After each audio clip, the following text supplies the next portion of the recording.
extra time.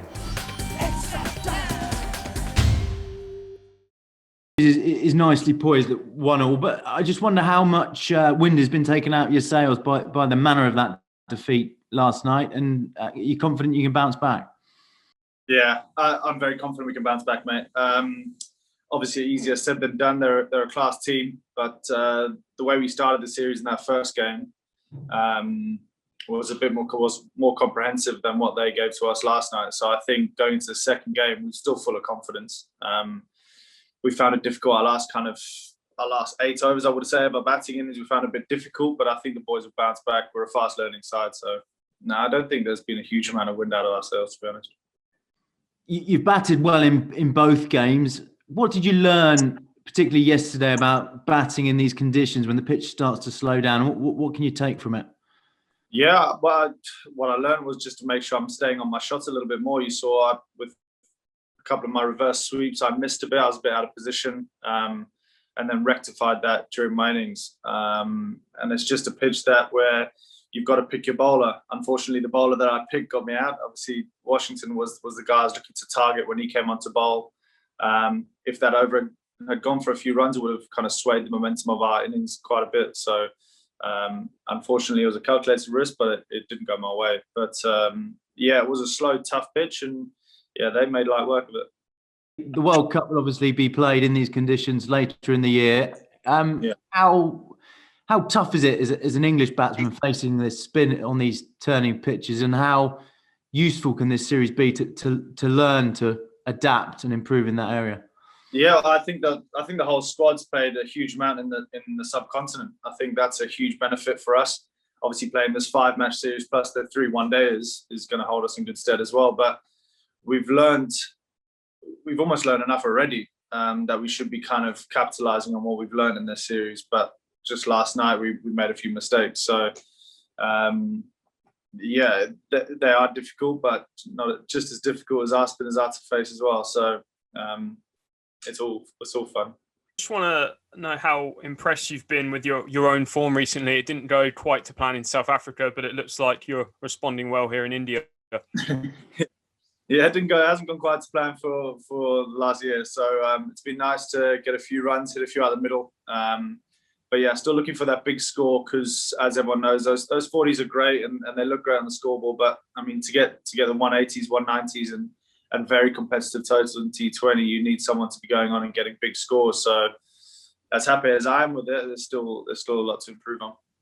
And I was reading you've passed 40 in 5 of your last 9 innings in T20 cricket now. So ahead of this T20 World Cup, do you feel like you're reaching your peak in T20 cricket? Yeah, well, I just think the last year has been a huge learning curve. I think dealing with emotions off the field, with everything that's going on, with COVID around, with the bubble life, with all this kind of stuff that can really cloud your judgment and really make you overthink a few things. It's been a huge learning curve. So I feel, to me, that's behind me, and now I'm kind of looking forward to the next innings. Try not to look too far ahead of the World Cup, just on this series and the next game, to be honest, mate. Before the series, Owen was actually pointing out that the white ball teams don't actually get together as full strength all that often. Last summer, it was often the white ball team that took a bit of a backseat when there was 2 squads running simultaneously.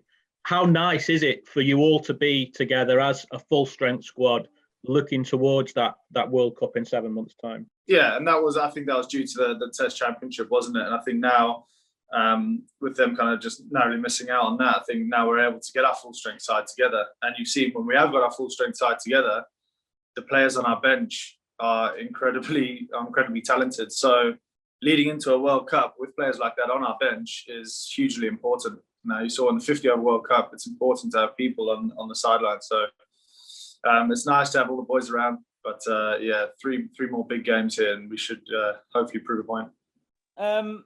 Just looking at the stats, you're just 15 runs away from 1,000 runs in T20 cricket for England.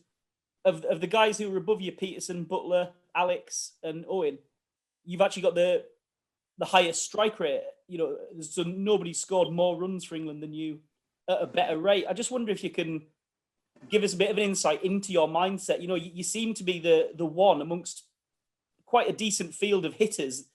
you're the one who most consistently feels emboldened to go big every time almost with your shots and always attack. I just wonder if you can share a bit of insight on that for us. Yeah, well, I kind of realised it's kind of my job, I think, as an opener in the first six in the power play. Start off by saying, really, it's been a bit of a stop-start kind of T20 kind of international career, really. Haven't quite got going properly. Those big scores, no hundreds. So I think that's my target. I think my mindset is to go out there and get the best possible start for the team. Put aside what I might be feeling. My job is to not mess about, really. There's a nation that will be forever grateful for a pinpoint return from mid-wicket in the World Cup final. But as you said, your job is to score big runs. Do you think the next big score is just around the corner? Can you feel it hitting the middle of the bat quite sweetly? Yeah, it is. I'm feeling good, thanks, Mike. I think training really well and kind of in the nets feeling full of confidence. And that's half the battle, really, with kind of professional cricket, I guess. You got to feel confident and happy in yourself and kind of enjoying yourself. And since the Big Bash, really, I've started really loving my cricket again, which is a nice feeling. And I'm going out there and playing in front of 60,000 adoring, screaming Indian fans, which is second to none, really, that feeling. So, yeah, I feel good. Hard to say whether a big score is around the corner, but I just keep trying to do my job. Are you the sort of player who gets a bit down when you don't put half centuries in T20s and centuries in one-day internationals on the board, or do you always manage to look at the bigger picture? I try and look at the bigger picture, to be honest. I think if last night we'd gone and won that game, I would have been absolutely ecstatic. Obviously, then you lose the game and you start really picking apart your innings a bit more. I left probably 4 or 5 shots out there that could have gone for 4 or should have gone 4. And yeah, you do that. I think as a batsman, naturally, you can be quite critical on yourself. However, since kind of rekindling that love for the game, we've just kind of try to keep things a bit more basic, like I used to do, really, in 50-over cricket, and just go with the flow. But yeah, it's a very difficult sport not to get hypercritical of yourself.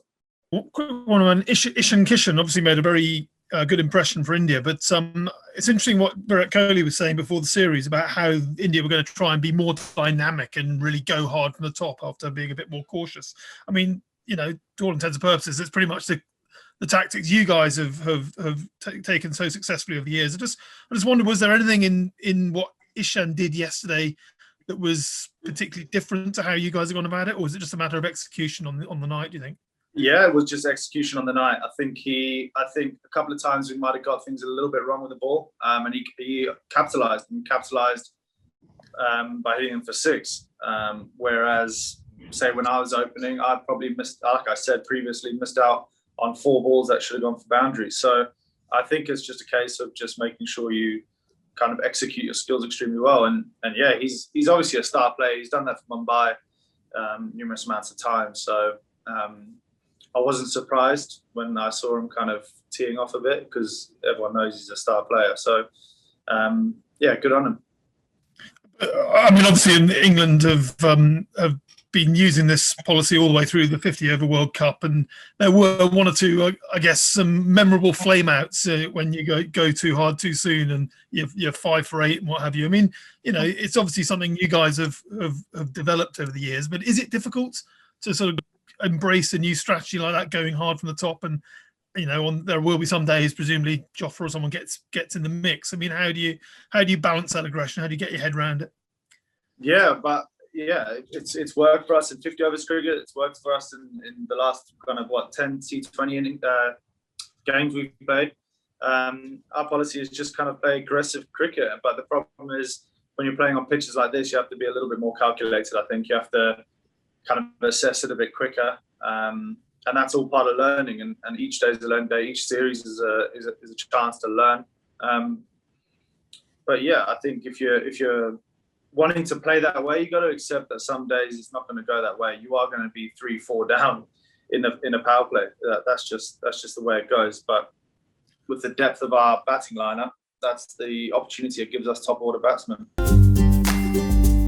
Hit the subscribe option and the bell icon to get all the exclusive sports videos on Extra Time.